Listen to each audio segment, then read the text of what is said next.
Good morning student. आज हम grammar part का ग्रामर बुक का लेसन 5 कारक पढ़ेंगे, है ना। तो आपकी जो ग्रामर बुक है उसमें दिया गया है लेसन नंबर 5 कारक। कारक यानी केस, है ना।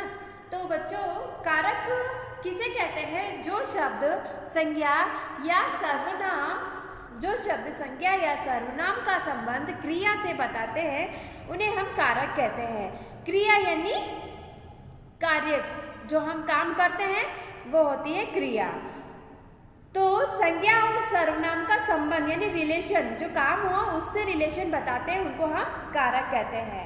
और कारक ना 8 प्रकार के होते हैं। कितने प्रकार के होते हैं? 8 प्रकार के होते हैं। कर्ता ने कर्म को कारण से, संप्रदान के लिए, अपादान, संबंध, अधिकरण, संबोधन, ये सभी क्या है? कर्ता के कारक के प्रकार है।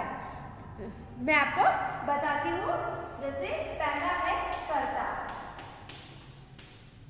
कर्ता ने, इसका मतलब होता है बच्चों काम करने वाला। कारक, कर्ता कारक का मतलब है काम करने वाला।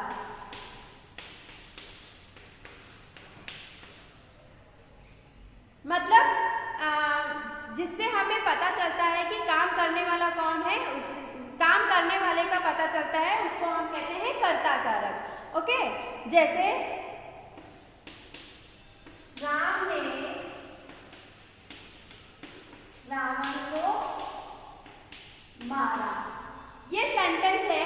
तो इसमें बच्चों यहाँ पर नहीं लिखा हुआ है ना, तो यहाँ पर ये जो राम ने जो शब्द है वो क्या है? कर्ता है ना।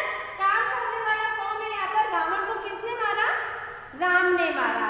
तो यहाँ पर राम ने जो शब्द है वो है कर्ता कारक, है ना। तो कर्ता कारक क्या हुआ? काम करने वाला, जिस वाक्य से हमें किसी के काम करने का पता चलता है वो होता है कर्ता कारक, है ना। जैसे राम ने रावण को मारा। वन मोर एग्जाम्पल, बच्चे ने दूध पी लिया, है ना। तो अब इस सेंटेंस में काम करने वाला कौन है? कौन सा काम हो रहा है? दूध पीने का काम हो रहा है।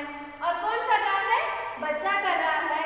तो यहाँ पर काम करने वाले का पता चल रहा है, तो वो है कर्ता कारक, यानी बच्चे ने ये जो ये है इसका चिन्ह है कर्ता ने। कर्ता का चिन्ह कौन सा है? कर्ता कारक का चिन्ह है ने।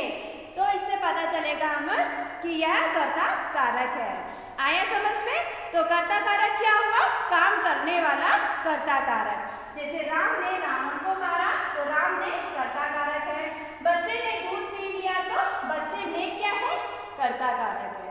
ओके, सो ये तो हुआ कर्ता कारक। नेक्स्ट है बच्चों हमारा कर्म। कर्ता ने कर्म को, है ना। तो जब हम बोलते हैं ना, तो इसी तरीके से बोलते हैं। कर्ता ने कर्म को कारण से, संप्रदान के लिए, अपादान से, में पर, इस तरीके से हम बोलते हैं। ओके, तो अब क्या है? सेकंड हमारा क्या है? कर्म। कर्म का है को, यानी कर्म को। कर्ता ने कर्म को यानी जिस पर काम का प्रभाव पड़ता है। कर्म जिस पर काम का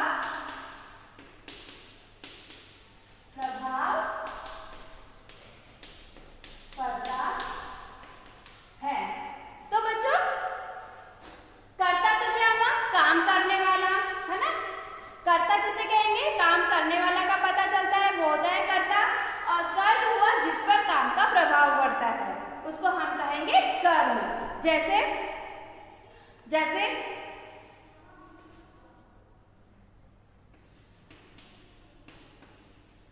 राम ने रावण को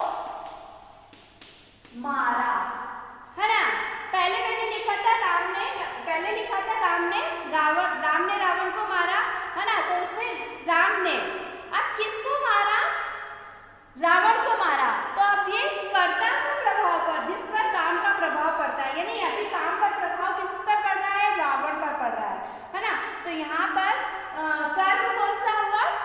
को, रावण को। यहाँ पर कौन सा कारक है बच्चों? कर्म कारक, क्योंकि रावण को मारा ना, और यहाँ पर काम का प्रभाव पड़ रहा है रावण के ऊपर। क्या काम किया रावण ने?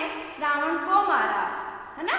तो काम का प्रभाव, जिस पर काम का प्रभाव पड़ता है वो होता है कर्म कारक। ओके, जैसे वन मोर एग्जांपल, मोहन ने सांप को मारा।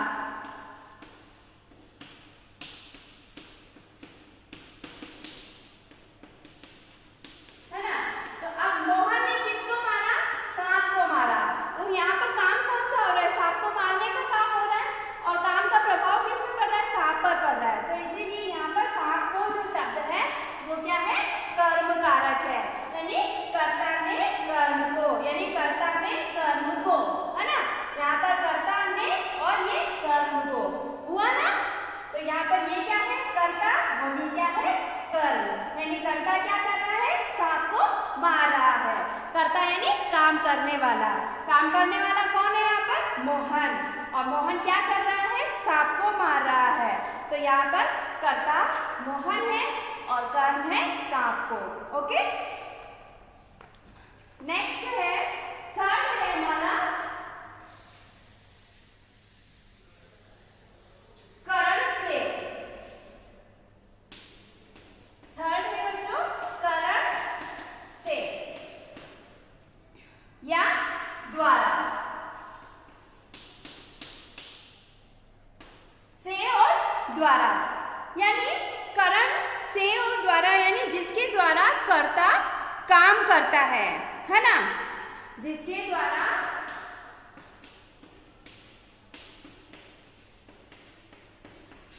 कर्ता काम करता है, जिसके द्वारा कर्ता काम करता है वो होता है करण कारक, है ना। जैसे बालक गेंद से खेल रहे हैं। ओके, मैंने फॉर एग्जांपल लिखा बालक गेंद से खेल रहे हैं। तो बच्चों अब यहाँ पर कैसे पता चलेगा कि यहाँ पर कौन सा कारक है? तो यहाँ पर पहले हम इसका क्वेश्चन बना सकते हैं, है ना। बालक किससे खेल रहे हैं, है ना। तो बालक किससे खेल रहे हैं? आंसर क्या है? गेंद से, है ना। आंसर क्या हुआ? गेंद से। अब ये यहाँ पर से लिखा हुआ है, तो ये कौन सा कारक हुआ? करण कारक हुआ। ओके, तो बालक किससे खेल रहे हैं? गेंद से खेल रहे हैं, यानी जिसके द्वारा कर्ता काम करे, यानी जिसके द्वारा कर्ता काम करने वाला, जिससे काम करता है उसको हम कहते हैं करण कारक, है ना। यहाँ पर बच्चा क्या काम कर रहा है? खेल रहा है। और किसके द्वारा खेल रहा है? गेंद से, यानी बॉल से खेल रहा है, गेंद के साथ खेल रहा है। तो यहाँ पर कौन सा कारक होगा? करण कारक। ओके, जैसे वन मोर एग्जांपल, ये तो हुआ से का, और द्वारा का एग्जांपल, राम ने रावण को बाण द्वारा मारा। ओके, तो अब इस सेंटेंस में हमने क्वेश्चन बनाना है। राम ने रावण को किसके द्वारा मारा? तो राम ने रावण को बाण द्वारा मारा। तो यहाँ पर भी हमारा करण कारक होगा, क्योंकि हमने यहाँ द्वारा शब्द का यूज किया है, और यहाँ पर हमें पता चल रहा है कि कर्ता किसके द्वारा काम कर रहा है। तो कर्ता यहाँ पर राम है, और राम किससे काम कर रहा है? बाण के द्वारा। राम ने रावण को मारा है, मारने का काम कर रहे हैं, तो किसके द्वारा कर रहे हैं? बाण के द्वारा। तो यहाँ पर कौन सा कारक होगा? करण कारक। आया समझ में? नेक्स्ट होता है बच्चों हमारा, ये तो हुआ करण कारक। नेक्स्ट है कर्ता ने कर्म को करण से संप्रदान।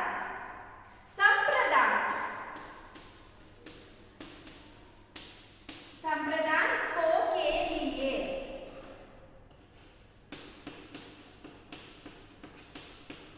है ना। तो बच्चों संप्रदान का मतलब, प्रदान का मतलब होता है देना, है ना, टू गिव। तो इसका क्या होता है, संप्रदान का मतलब होता है देना, यानी जिसके लिए क्रिया की जाए, यानी हम जिसके लिए काम करते हैं ना, जिसके लिए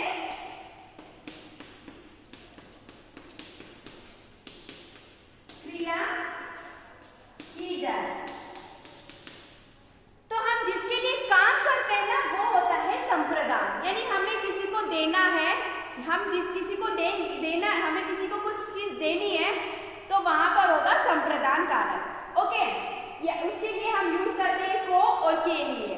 ओके, तो जिसके लिए क्रिया की जाती है उसको हम कहते हैं संप्रदान कारक, वहां होता है संप्रदान कारक। जैसे गुरुजी को फल दो, गुरुजी को फल दो। बच्चों, अब इस सेंटेंस में आपको पता लगाना है कि कौन सा कारक यूज किया है हमने। तो यहाँ पर पहले हम इसका क्वेश्चन बनाएंगे, गुरुजी को किसको फल दें, किसको फल दो, तो किसे फल देने के लिए कह रहे हैं यहाँ पर, तो गुरुजी को फल दो। तो गुरुजी, गुरुजी यानी किसके लिए, जिसके लिए क्रिया की जाए, हम किसके लिए काम करें, फल देने का काम हो रहा है यहाँ पर, किसके लिए हो रहा है, गुरुजी के लिए। तो यहाँ पर हमने क्या लिखा है, गुरुजी को फल दो, तो यहाँ पर कौन सा कारक आएगा, संप्रदान कारक, यानी हम दे रहे हैं उनको, है ना, टू गिव, है ना, तो हम गुरुजी को क्या कर रहे हैं, फल दे रहे हैं, तो यहाँ पर कौन सा कारक आएगा, संप्रदान कारक। ओके, वन मोर एग्जाम्पल, जैसे मेरे लिए दूध लेकर आओ, मेरे लिए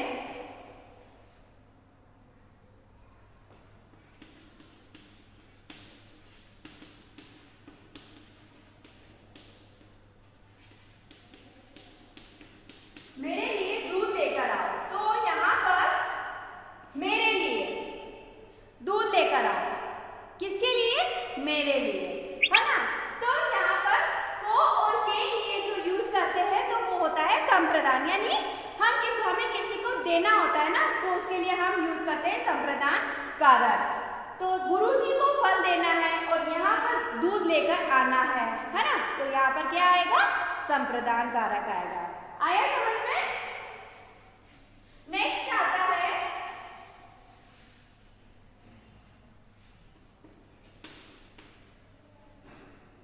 अपादान।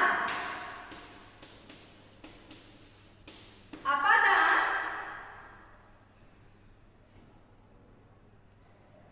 से अलग होना। ओके, तो अपादान होता है से अलग होना, यानी जिससे अलग किया जाता है या जिससे अलग होने का पता चलता है, वहां होता है अपादान कारक, है ना, जिससे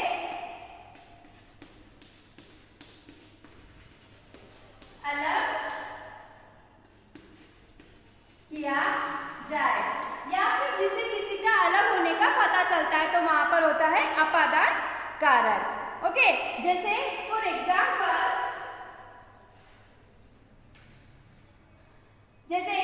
बच्चा छत से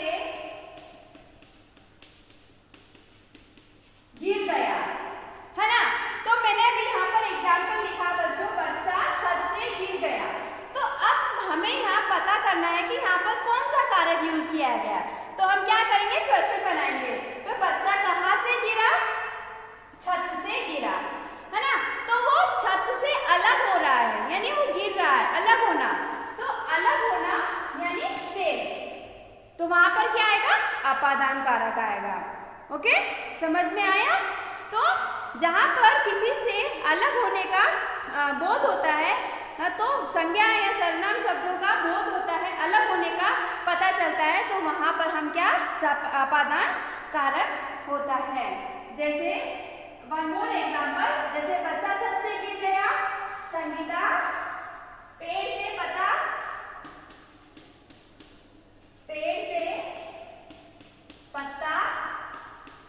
गिरा, तो यहाँ पर भी अपादान कारक है, क्योंकि पेड़ से पत्ता अलग हो रहा है।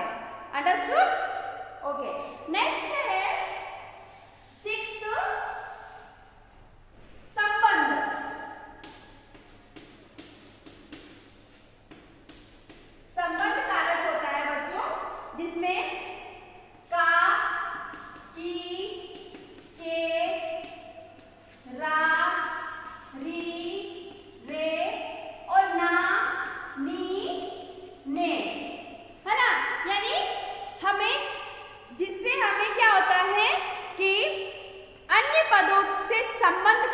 चलता है, यानी रिलेशन का पता चलता है, एक दूसरे से संबंध का पता चलता है, रिलेशन से पता चलता है, तो वहां होता है संबंध कारक, है ना।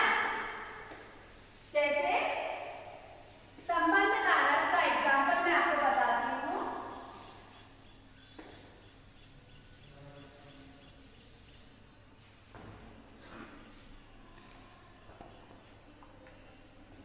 संबंध, है ना। तो जैसे संबंध का एग्जांपल ले लिया मैंने, यह राधेश्याम का बेटा है।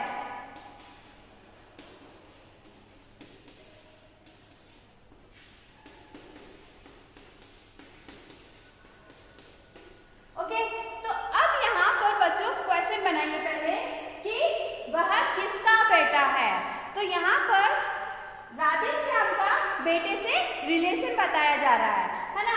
तो यहाँ पर का शब्द है ना, तो राधेश्याम का बेटा है, किसका बेटा है, राधेश्याम का बेटा है, इसीलिए यहाँ पर कौन सा कारक आया, संबंध सूचक कारक, है ना। तो हम यहाँ पर संबंध सूचक कारक लिखेंगे। वैसे ही एग्जाम्पल, यह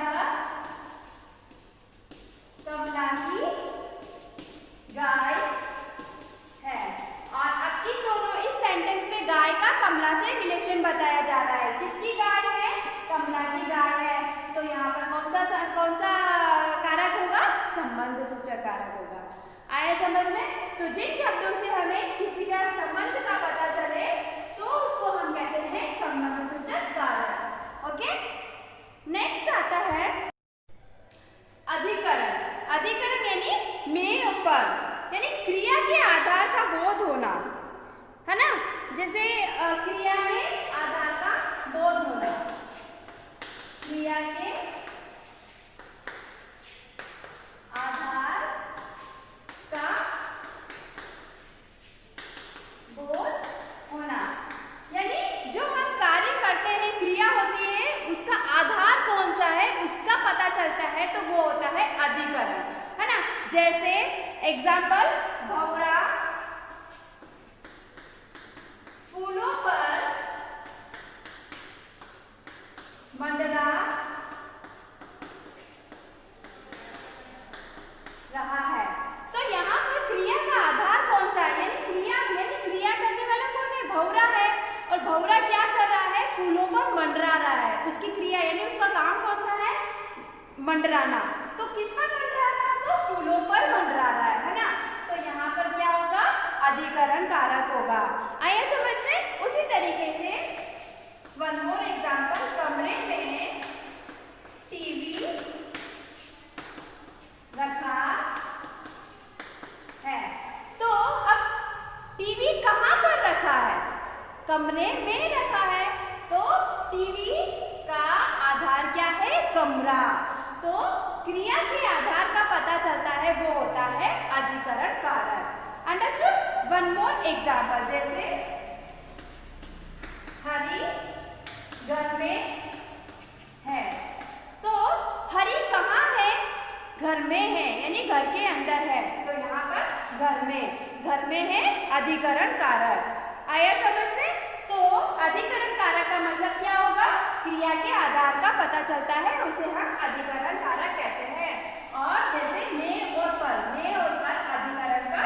अधिकरण कारक का चिन्ह है। ओके, जैसे नेक्स्ट लास्ट है संबोधन। संबोधन यानी हे, अरे, अजी, यानी किसी को पुकारना या बुलाना, किसी को पुकारना या बुलाना। जैसे पुकारना या बुलाना, जैसे अरे भैया क्यों रो रहे हो, है ना। जैसे अरे भैया क्यों रो रहे हो। तो इस सेंटेंस में हम क्या कर रहे हैं, भैया को बुला रहे हैं, अरे भैया क्यों रो रहे हो। तो यहाँ पर कौन सा आएगा, कौन सा कारक यूज किया गया है, संबोधन कारक, है ना। किसी को संबोधित करना यानी किसी को पुकारना, वहां होता है संबोधन कारक, है ना।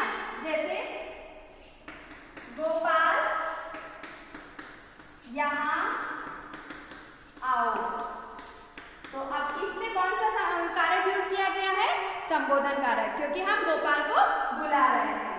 आइए समझ में बच्चों, तो कर्ता मतलब कारक के कितने प्रकार होते हैं? 8 प्रकार होते हैं। कर्ता ने कर्म को करण से संप्रदान के लिए अपादान से अलग होना, संबंध का के ना नी ने रा री रे, अधिकरण में पर संबोधन हे अरे और अजी। ओके, सो अब आपकी टेक्स्ट बुक की तरफ चलते हैं हम। आपकी टेक्स्ट बुक में दिया गया, देखो फर्स्ट एग्जाम्पल दिया गया है ना, शिशु ने दूध पी लिया है, यानी यहाँ पर कौन सा कारक है? शिशु ने। किसने दूध पिया है? शिशु ने, तो वहां कर्ता कारक है। मुझको दवा दो, तो दो को यानी कर्ता, कर्म को कर्म कारक है। के द्वारा बस, हम बस के द्वारा जाते हैं, तो के द्वारा कौन सा कारक है? करण कारक है। माँ सबके लिए खाना बना रही है, तो के लिए जो शब्द यूज किया गया है तो संप्रदान। किसके लिए? सबके लिए, तो वहां कौन सा कारक है? संप्रदान कारक है। पेड़ से फल गिरे हैं, पेड़ से फल गिर रहे हैं, यानी अलग हो रहे हैं, तो वहां पर कौन सा कारक आएगा? संप्रदान कारक होगा। अपादान कारक होगा, क्योंकि पेड़ से पत्ते अलग हो रहे हैं। बंदर पेड़ पर चढ़ा है, पेड़ पर चढ़ा है यानी उसका आधार, क्रिया का आधार पता चल रहा है, यानी वो कहाँ पर चढ़ रहा है? पेड़ पर चढ़ रहा है, तो वहां कौन सा कारक होगा? अधिकरण कारक होगा। ओके, तो दिए गए वाक्यों में ने, को, के द्वारा, के लिए, से तथा पर शब्द संज्ञा या सर्वनाम का क्रिया से संबंध बता रहे हैं। इन चिन्हों को कारक चिन्ह कहते हैं। जो मैंने अभी एक्सप्लेन किया था वो सभी क्या है? कारक के चिन्ह हैं। अब आपके ये एक्सरसाइज दी गई है, पूरा करना है। तो बालक शिशि क्या आएगा वहां पर? के द्वारा दूध पीता है। किसके द्वारा? शिशि के द्वारा। हमें गरीबों पर दया करनी चाहिए, तो हम वहां क्या लिखेंगे? पर लिखेंगे, है ना। थर्ड है बालक किसी से घृणा नहीं करते, वहां आएगा से। लड़का चॉकलेट के लिए तंग कर रहा है, के लिए। फिफ्थ में आएगा बाजार से जाकर कपड़े ले आओ, से। ओके, रोहन ने खाना खा लिया, तो क्या लिखेंगे ना? रोहन ने खाना खा लिया, और के द्वारा। आया बच्चों समझ में? तो इसी तरीके से ये आपको ये सारी पूरी जो ये वर्कशीट है आपकी बुक में, वो आपको कंप्लीट करनी है। ओके।